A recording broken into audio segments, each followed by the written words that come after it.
Abra comigo a sua Bíblia, Ruth, capítulo de número 1.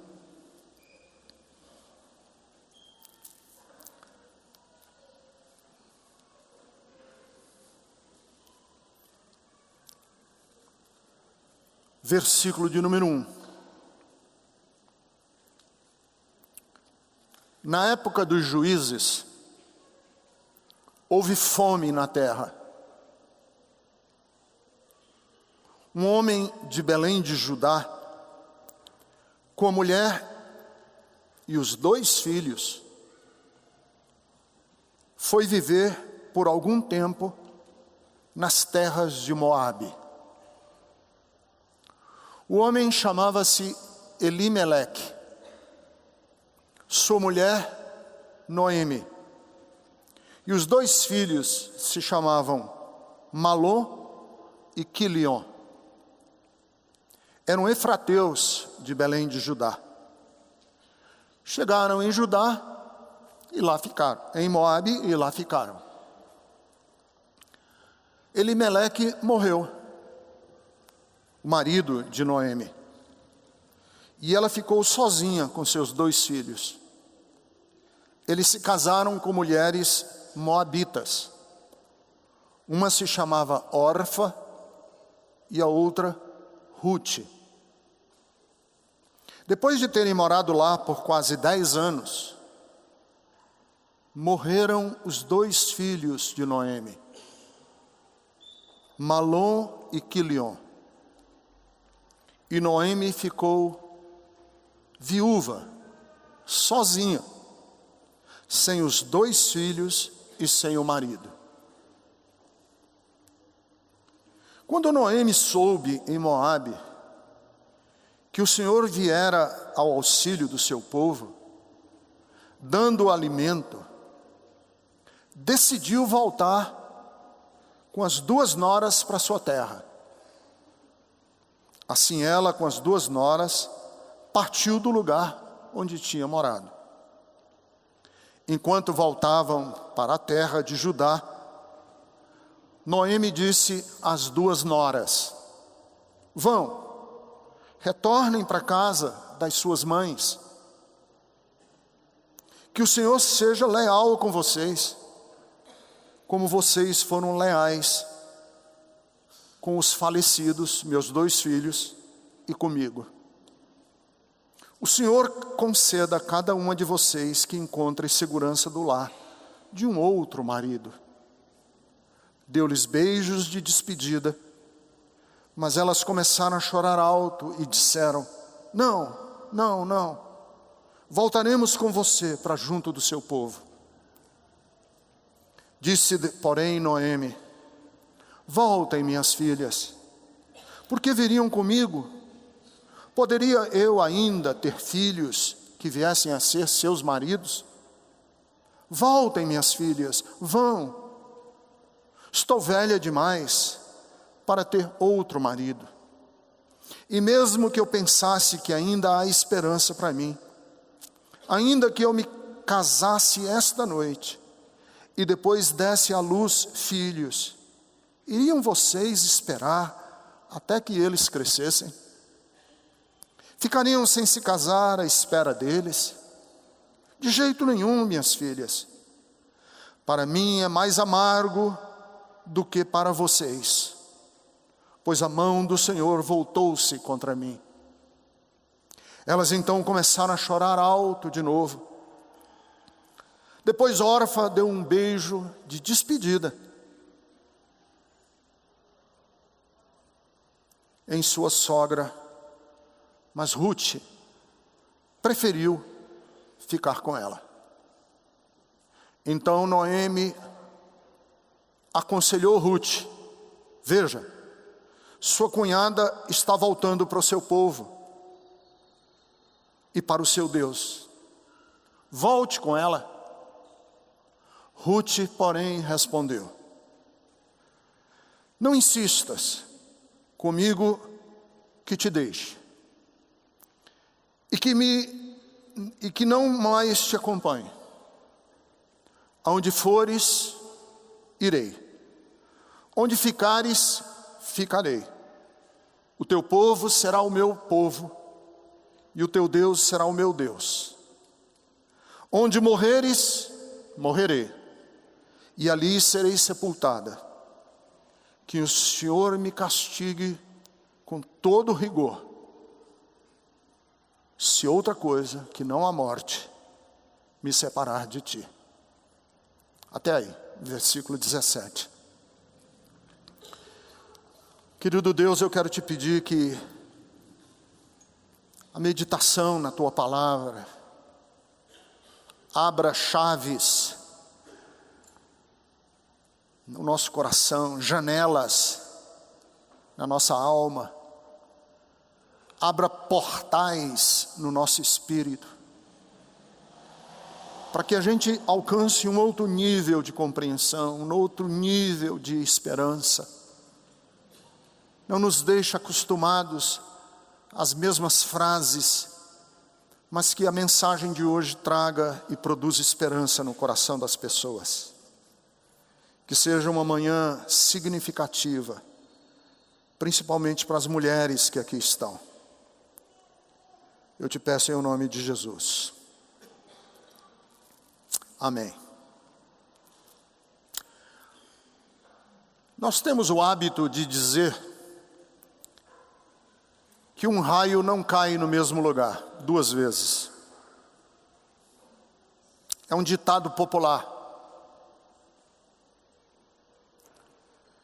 A gente acredita que quando a gente é sorteado às avessas, e a sorte às avessas a gente chama de azar, de infortúnio, ele só acontece uma vez. Mas por incrível que pareça, o raio cai sim 2 vezes no mesmo lugar. Às vezes o raio é uma doença. E junto com a doença, vem uma dificuldade econômica. E a dificuldade econômica é um raio. E junto com a dificuldade econômica, vem uma dificuldade conjugal. E junto com a dificuldade conjugal, vem um problema jurídico. E as coisas parecem que se acumulam. Eu conheço gente que está se sentindo como se a água estivesse já no nariz. Os problemas vêm se juntando um em cima do outro. Alguns não conseguem enxergar a luz no fim do túnel. Porque você diz, o túnel está longo demais e eu não consigo ver nada lá no fim. Para outros a vida parece um beco, não sem saída, mas um beco que vai se estreitando e as paredes vão se afunilando. E você está se arranhando nas paredes, caraquentas, mal chalpiscadas do beco. E você, e isso eu estou falando da sua vida pessoal, da sua família, do seu casamento, sua estrutura humana. Some-se a isso a situação crítica que nós vivemos nesse país. Você já tem problemas familiares enormes, pessoais magníficos. Some a esses problemas o problema que nós vivemos nesse Brasil. A despeito do seu posicionamento político, se você é de esquerda ou de direita, uma coisa une todos os brasileiros hoje.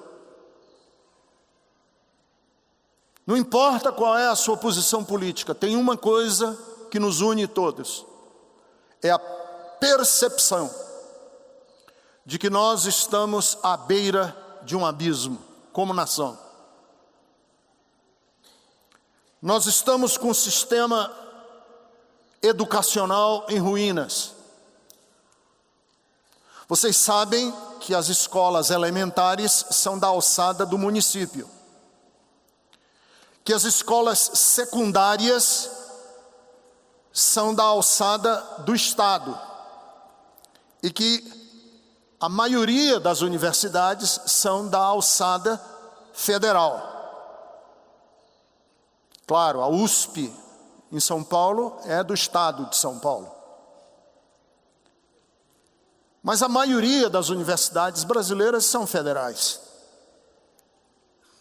E não importa se são escolas elementares, municipais, escolas secundárias estaduais ou escolas de nível superior federais, elas estão sucateadas. Nosso sistema de ensino educacional está na lona. Os hospitais brasileiros estão degradados. Não é preciso ir muito longe, basta ir na periferia da maior cidade do Brasil, que é São Paulo, para vermos que o nosso sistema de medicina pública está falido e destruído. A nossa polícia é mal aparelhada e os policiais são mal pagos. E mais, a maioria dos brasileiros se sente desprotegida e insegura nas ruas do Brasil. Mais da metade dos brasileiros não tem esgoto, saneamento básico. Todo dia um novo escândalo de corrupção estoura no Brasil, todo dia. E fruto disso, nós temos obras paradas, transporte público em péssimo estado, ruas engarrafadas, e o sofrimento se alastra pelo Brasil inteiro. Então vejam, o raio cai sim, 2 vezes no mesmo lugar. Porque você tem o seu problema, seja ele econômico, seja ele conjugal, seja ele jurídico, seja ele relacional, e aí você tem que somar ao seu problema a situação que nós vivemos no Brasil. Hoje eu quero falar de uma mulher que viveu nesse tempo.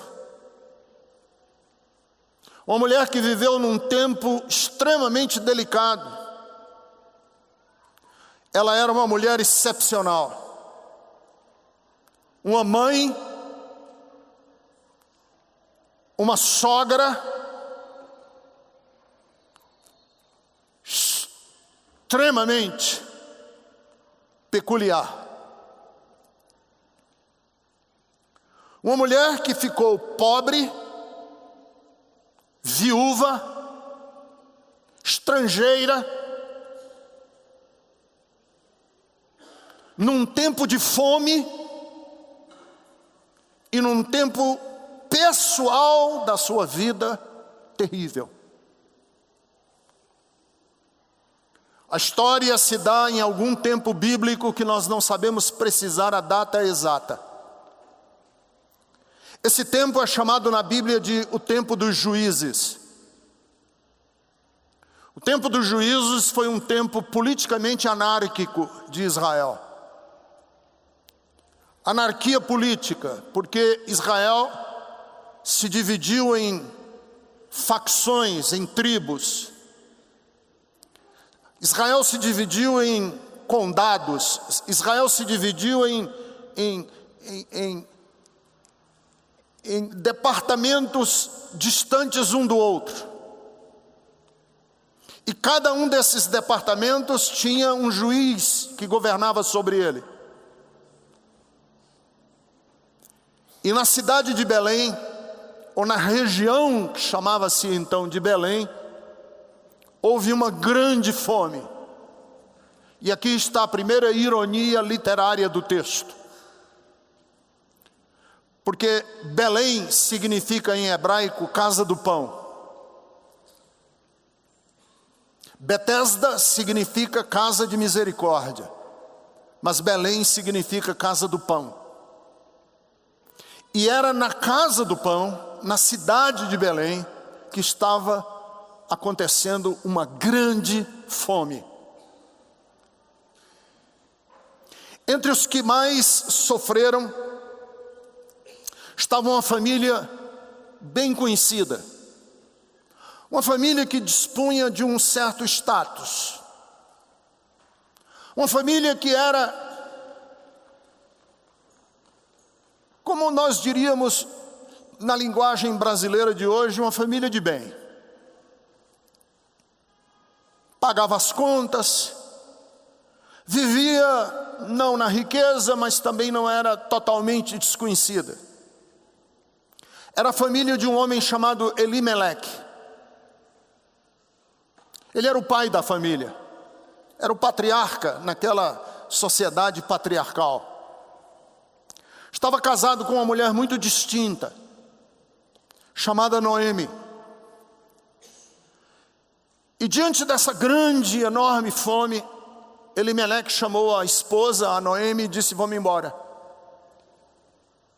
Vamos emigrar. Vamos para um outro país. Sabe o que acontece hoje na Europa com os refugiados sírios que estão indo embora para a Europa em busca de um lugar para viver? Israel muitas e muitas vezes teve que se valer desse mecanismo chamado de refúgio. Procurar um lugar para viver. Jesus foi um refugiado. A família de Jesus se refugiou no Egito, a Bíblia diz, para fugir de Herodes. Elimeleque quis fugir, disse: vamos embora, aqui não dá, nós não vamos conseguir viver, estamos passando fome. Vamos pegar os nossos 2 filhos, o Malom e o Quilion, e vamos embora. E assim eles foram para a terra de Moabe. Chegaram na terra de Moabe, se estabeleceram com os 2 filhos, e lá na terra de Moabe, os meninos casaram-se com 2 mulheres diferentes. Claro, o Malom e o Quilion casaram-se com a Orfa e com a Ruth, que eram moabitas, não eram judias, eram mulheres da terra. Mas como o raio pode cair, mais de uma vez sobre uma família caiu sobre a casa de Noemi. Ela ficou viúva. E naquela época a sorte da viúva era, não havia sistema de cuidado com as viúvas. A sorte da viúva era ser acolhida pela família. Se ela não fosse acolhida pela família, ela ia mendigar o pão na rua. O marido morreu e logo morreram os 2 filhos. Num período breve da história de Noemi, ela teve que enterrar o marido e os 2 filhos. E agora ela está viúva, sem filhos, estrangeira numa terra que não é a dela, e obviamente muito pobre. Mas se ela saiu da terra dela para ir para Moabe, para escapar da miséria, ela se encontrava pobre de novo. E Noemi viu que não ia conseguir viver naquela condição. Chamou as 2 noras e disse: eu vou voltar para casa. Eu vou voltar para Belém, porque eu soube que a situação em Belém está sendo revertida. Está acabando a fome. E pelo menos lá eu sou da terra, eu sou de casa. As 2 disseram: vamos. E na estrada, a caminho de casa, Noemi viu que ela não ia conseguir sobreviver. Que a situação dela era de penúria mesmo. Era pobreza mesmo. Porque o raio caiu mais de uma vez em cima da casa dela. E ela despede as duas noras, ela chama as duas e diz: queridas, não vou conseguir viver e nem vocês. Vão para casa, voltem para casa. Orfa aceita. Orfa diz: está certo, eu concordo. Com muita dor, se despediu, as duas choraram enormemente, porque era a sogra e a nora despedindo e encerrando um capítulo da vida. Mas Ruth fez a belíssima declaração que eu li para vocês hoje pela manhã.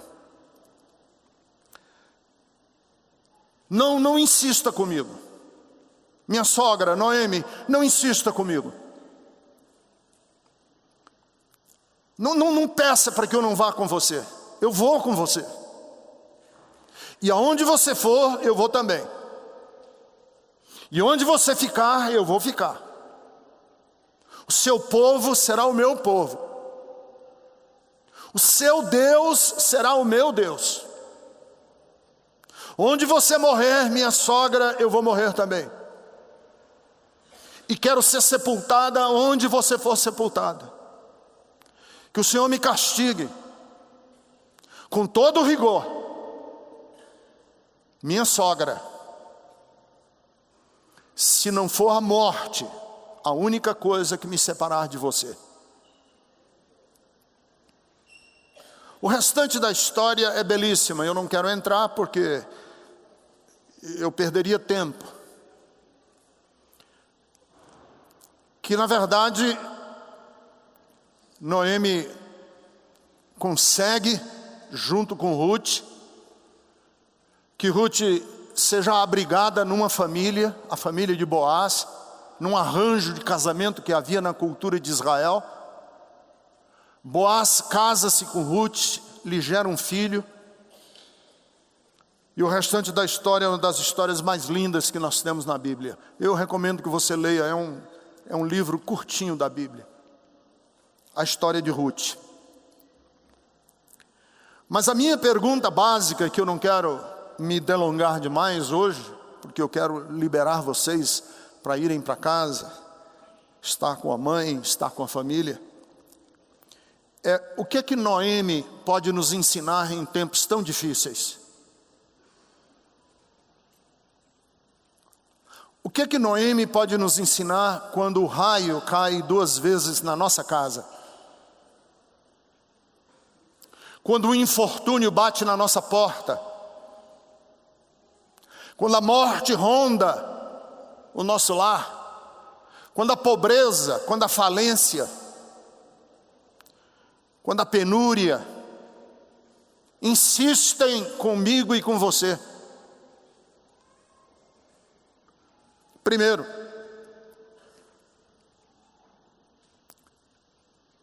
primeira coisa que eu percebo aqui no texto é que quando você estiver sem rumo, sem chão, sem perspectiva, volte ao princípio de tudo.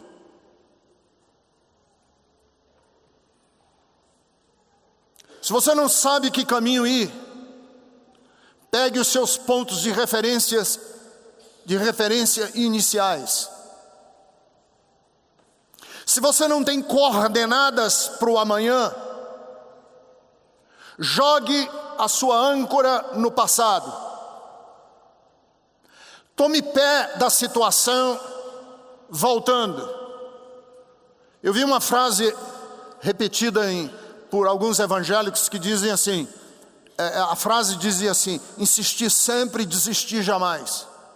Essa frase não faz o menor sentido. Muitas vezes desistir, muitas vezes voltar, é a atitude mais corajosa que você pode ter na vida. Muitas vezes voltar requer mais coragem do que continuar batendo a cabeça. Que foi isso que Noemi fez. Ela está na terra dos Moabitas, viúva, pobre, sem filhos. E qual é a decisão que ela toma? Eu vou voltar para Belém. Eu vou voltar para as minhas origens. e vou voltar da onde eu comecei e tomar pé da vida a partir daquilo que um dia eu experimentei. Isso vale para tudo na vida da gente. Você está sem rumo no seu casamento? Recorde-se, lembre-se do tempo de namoro, das promessas que você fez à sua mulher quando vocês estavam noivos, do que você orou quando você estava no altar diante de Deus, fazendo os seus votos de casamento. Lembre-se do começo da sua história. Você está sem rumo com seus filhos, lembre-se de quando eles eram pequenos e quando você o amou e quando você a amou. Você está sem rumo na sua vocação profissional, lembre-se dos seus primeiros passos, dos seus idealismos, lembre-se de onde você começou. Foi isso que Noemi fez. Eu vou voltar e lá eu vou retomar a minha vida agora a partir da onde eu venho, porque aqui eu estou batendo a cabeça. Se era para sofrer, ela disse: eu vou sofrer junto com o meu povo. Se é para padecer, eu vou padecer perto dos meus amigos. Às vezes eu converso com gente que diz assim para mim, isso é muito comum, acontece comigo como pastor. Eu pergunto para a pessoa assim: puxa vida, eu deixei de ver você aqui na igreja, eu tenho sentido sua falta. Aí a pessoa diz assim: ah, pastor, é porque eu estou passando um tempo tão difícil, e aí eu estou dando um tempo. Estou dando um tempo em Deus, eu estou um tempo da igreja, porque eu preciso retomar os meus caminhos. Aí eu penso, e às vezes eu digo, às vezes eu não digo não, porque às vezes eu sinto que a pessoa não quer ouvir. Mas às vezes eu digo, é exatamente por você estar passando por um tempo difícil que você deveria retornar ao começo da sua fé. É exatamente porque você está passando por um tempo difícil que você devia estar perto da sua comunidade, dos seus amigos. É exatamente porque você está passando por um tempo difícil que você deveria estar perto da sua família, do seu pai, da sua mãe. É exatamente, quanto mais isolado você se tornar, quanto mais distante você ficar do começo das suas relações, do começo da sua vocação, do começo dos seus princípios, volte. Volte aos amigos da sua infância, converse com eles. Volte com aquele tio ou com aquela tia que lhe influenciou e que foi uma boa influência na sua vida. Vá conversar com ele. Vá conversar com aquele professor que você teve e que aquele professor lhe deu os primeiros passos. Volte a conversar com aquelas pessoas que fizeram parte da sua estrutura humana, porque insistir aonde você está pode fazer você se perder ainda mais. Volte ao Deus do primeiro amor. Apocalipse capítulo 2, versículo de número 5, o Senhor diz à igreja: lembra-te de onde caíste, lembra, arrepende-te e pratica as primeiras obras. Volta ao princípio de tudo e veja como era o seu coração singelo. Obviamente o texto do Apocalipse está falando do pecado, mas também se trata de quando a gente está perdido. Se você está sem rumo certo, volte para casa. Foi o que o filho pródigo fez, ou não? O filho pródigo estava perdido, sem rumo. Quando ele se achou dentro de uma pocilga, comendo o resto da comida dos porcos, ele falou: eu vou voltar para a casa do meu pai. Eu vou voltar para a casa do meu pai. Segundo, Quando você estiver passando por momentos extremamente difíceis, que o raio caiu 2 vezes sobre a sua casa, desobrigue as pessoas de amar você.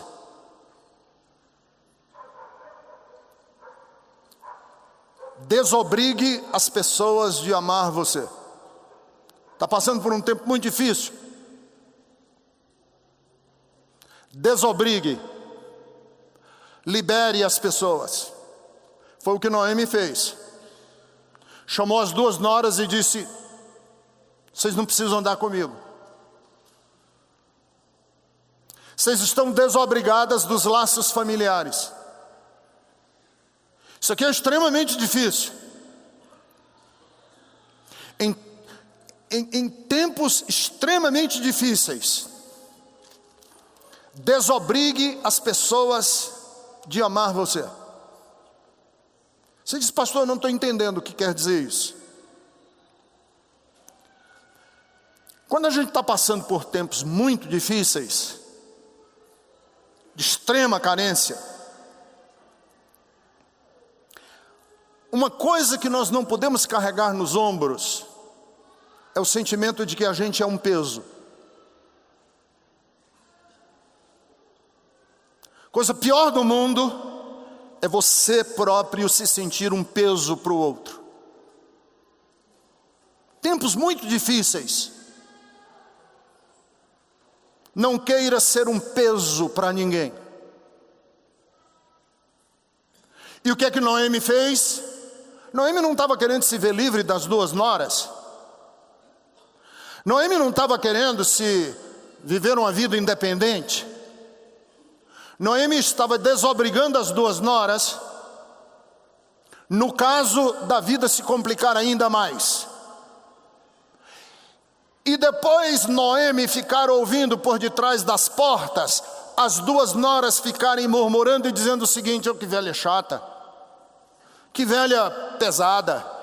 Ainda nós já ficamos viúvas, ficamos pobres, estamos agora, nós moabitas em Israel, estrangeiras, e ainda temos que aturar essa velha. E aí Noemi disse: não, vocês estão desobrigadas de andar comigo, podem ir embora para casa. A princípio as 2 disseram: não, nós vamos continuar contigo. Mas logo depois Orfa disse: não, tá bom, eu vou seguir o meu caminho. Melhor assim. Melhor assim. É melhor que Orfa siga o seu caminho e vá o caminho dela, e que ela guarde a memória de Noemi como uma memória boa, do que depois ficar resmungando e reclamando que a sogra está sendo um peso na vida dela.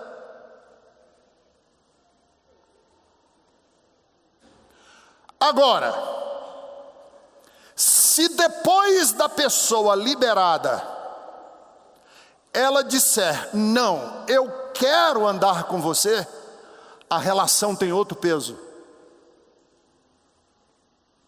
Depois da pessoa liberada, eu disser assim: você não precisa andar comigo.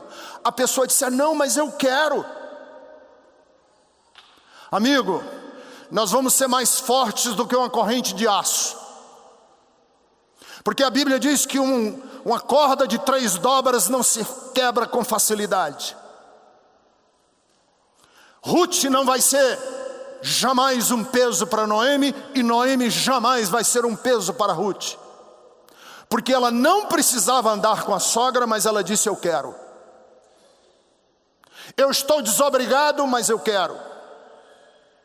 Eu não preciso, mas eu quero. Em tempos de extrema dificuldade, você precisa de gente assim ao seu redor, que diga o seguinte: não, eu não estou com você porque os tempos são bons, ou que a perspectiva é boa, ou porque as coisas vão dar certo, ou porque as coisas vão dar errado. Não, eu estou com você porque eu quero andar com você, e porque eu gosto de você, e porque eu amo você. E assim devem ser todas as nossas relações, para que nunca o outro seja um peso para o outro. Sabe por quê? Porque o raio pode cair na sua casa 2 vezes, o seu marido pode vir ficar doente, a sua mulher pode pegar uma doença crônica, e você vai ter que andar com ela, e é bom que os dois se sintam desobrigados já de agora. Porque quando vierem os tempos difíceis, ninguém precisa carregar esse peso. Puxa vida, eu estou sendo um peso para ela. Puxa vida, ela está sendo um peso para mim. Puxa vida, agora eu ainda sou esse peso financeiro. Puxa vida, eu ainda estou complicando a vida dela. Puxa vida, sem mim a vida dela seria melhor. Não, não, não, não, eu estou aqui porque eu quero. Foi isso que Jesus fez com os discípulos, não foi? Jesus pregou um sermão muito difícil, duríssimo. Nós não temos o sermão todo, nós só temos um pedacinho aqui, outro pedacinho ali do sermão. Mas em suma, o sermão de Jesus era um sermão sobre sacrifício.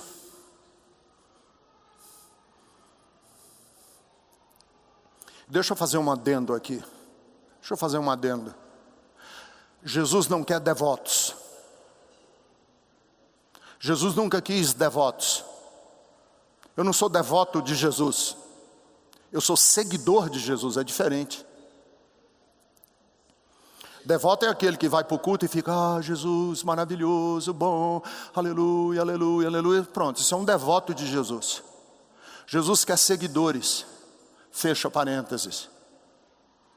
Ele pregou um sermão duríssimo sobre a carne dele ser comida, o seu sangue ser bebido.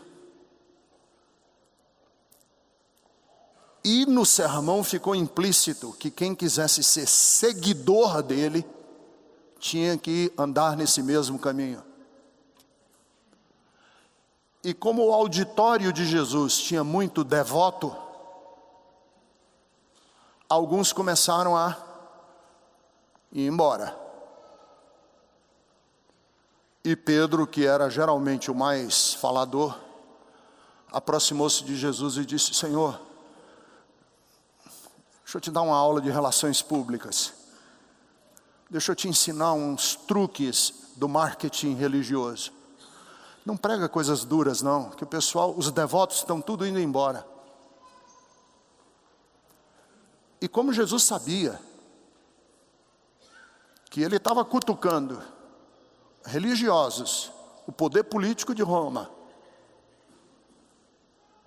como ele sabia, Jesus olhou para Pedro e disse: eu estou desobrigando vocês de andarem comigo. Vocês podem ir embora.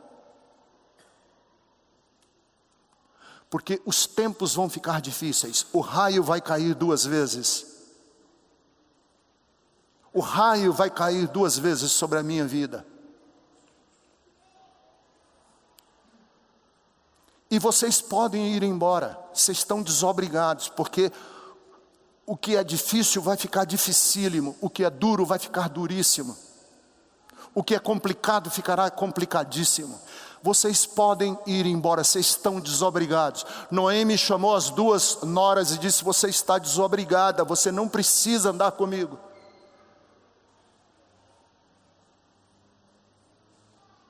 E Pedro disse: Senhor, a gente quer ficar. Porque para quem iremos nós? Só tu tens palavras de vida eterna. A relação se torna diferente. Desobrigue os seus amigos, desobrigue os seus familiares, porque o raio pode cair sim, na cabeça da gente 2 vezes. Terceiro, aceitar não é resignar-se.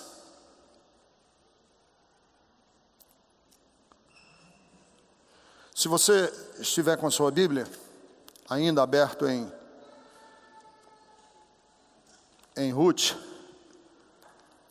veja que coisa interessante. Ruth chega lá na terra de Belém, voltando para casa. E quando ela chega lá na terra de Belém,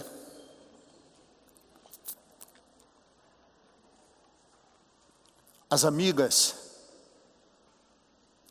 de Ruth,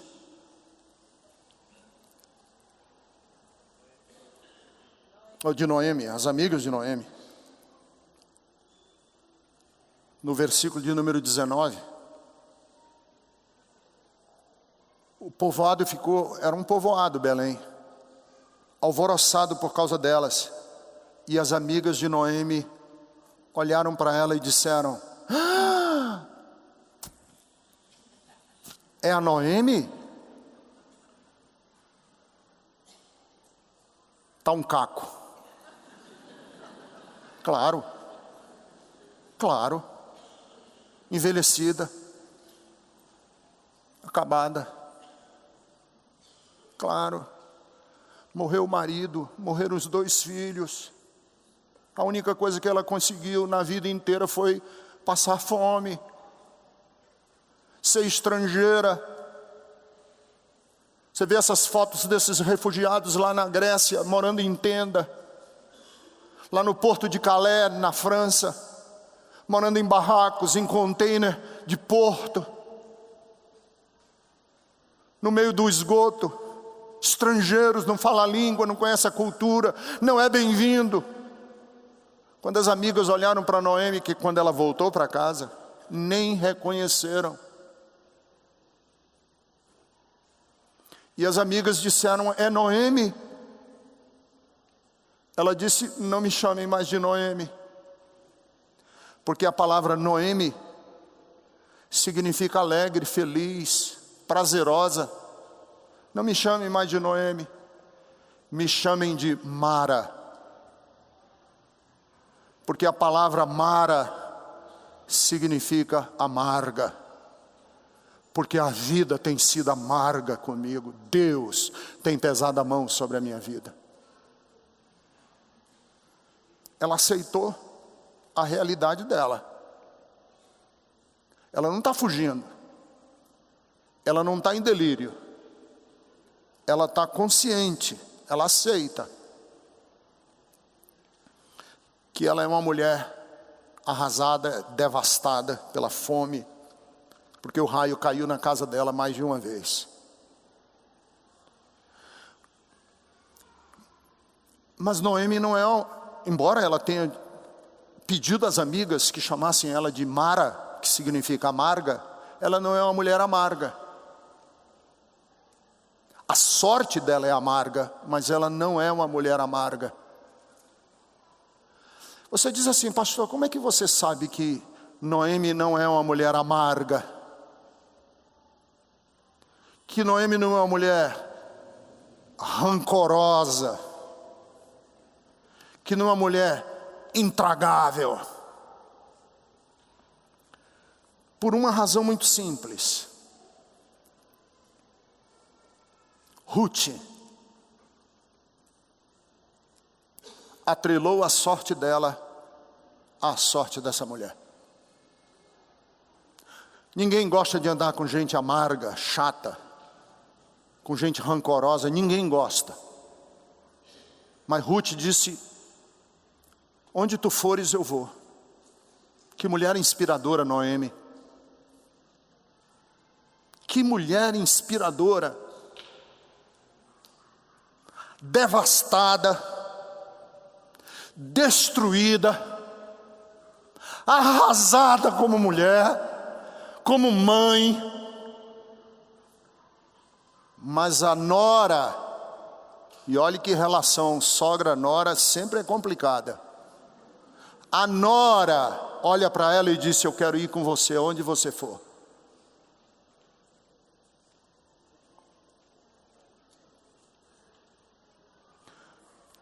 Essa semana eu coloquei no Twitter uma frase assim: se as pessoas tivessem só você como revelação de Deus, elas iriam querer servir a Deus? Se as pessoas não tiverem Bíblia, se as pessoas não tiverem sermão do pastor, se as pessoas só tiverem o seu testemunho,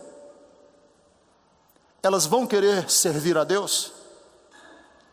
Por que eu faço essa pergunta? Por que eu fiz essa pergunta no meu Twitter essa semana? Porque Noemi disse assim: "Eu quero que o teu Deus seja o meu Deus." Caramba, que coisa linda. Eu olhei para a tua vida, Noemi, e eu quero que o teu Deus seja o meu Deus. Porque o Deus que eu vejo manifesto na tua vida me inspira. Na fome, na desgraça, devastada, no meio da morte, o teu Deus, eu quero que seja o meu Deus. Que coisa linda! Porque na vida de muitas pessoas, se eu olhar para a vida da pessoa, eu não quero o Deus dessa pessoa. Paulo diz em 2 de Coríntios, capítulo de número 3, que nós somos a carta escrita de Deus no nosso coração. Nós somos uma carta conhecida e lida pelas pessoas.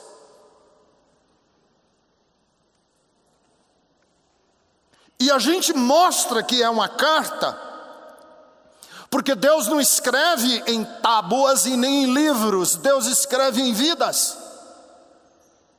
E Noemi é uma vida.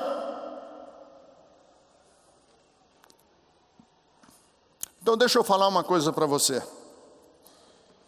Quem é uma pessoa bem-sucedida na vida?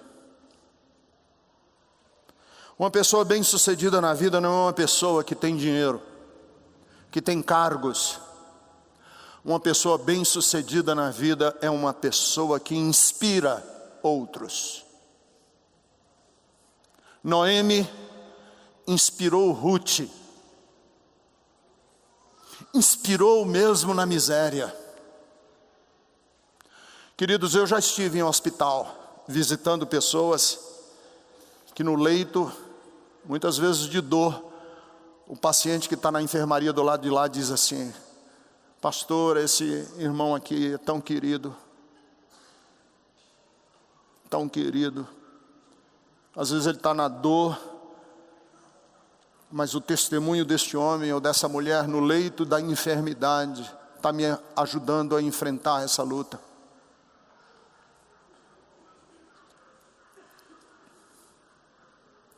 Eu queria que você fosse nesse Brasil que está num caos,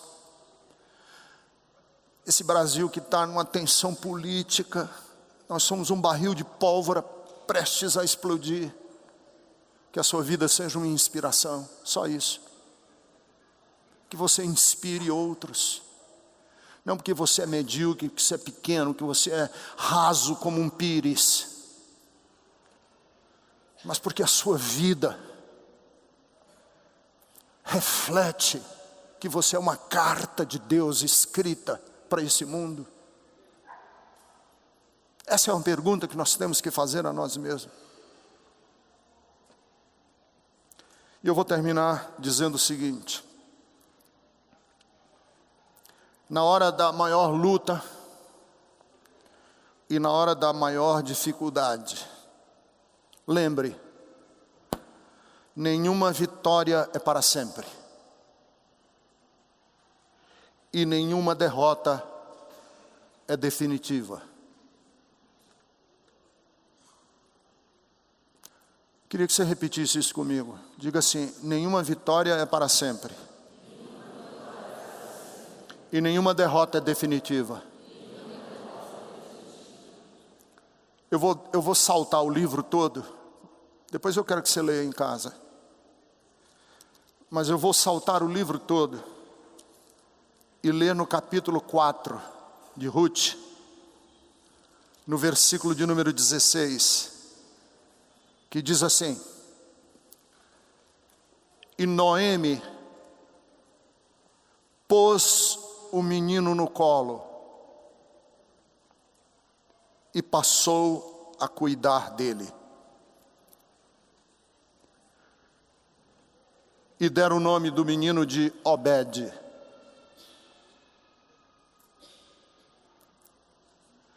Eu fico imaginando essa velhinha já, com o neto no colo, envelhecida, as rugas profundas no rosto, lembrando do passado, segurando o menino no colo e dizendo para ela mesma: é mesmo, nenhuma vitória é definitiva, mas também nenhuma derrota. Nenhuma derrota. Aquele menino é a guinada da história. O neto de Ruth, ou filho de Ruth, o neto de Noemi, chama-se Obed. E Obed vai ser o pai de Jessé. E Jessé é o pai de Davi. E Jesus de Nazaré é conhecido como o filho de Davi. Esse menino é o ancestral do Senhor Jesus Cristo. É dele. É de Obed que vem a linhagem de Davi. E é de Davi que vem a linhagem de Jesus de Nazaré. Então, olhe para a sua história não como uma tragédia. Você nunca sabe o que vai acontecer depois. Você não sabe se o fruto que você está plantando hoje, talvez nem seja no seu tempo de vida. Mas eu fico pensando em Noemi segurando aquele molequinho lá no colo dela, sorrindo e olhando para cima, e dizendo, de verdade, se nenhuma vitória é para sempre, também nenhuma derrota é definitiva. O Senhor vingou a minha história. E Deus há de vingar a nossa história. Porque Deus é aquele que trabalha em todas as coisas para o bem daqueles que o amam e daqueles que são chamados segundo o seu decreto. Creia nisso, porque os tempos podem vir a ficar mais difíceis ainda, e o raio pode cair 2 vezes na sua casa, mas você não nasceu para ser um derrotado, você nasceu para sentar com Cristo nos lugares celestiais.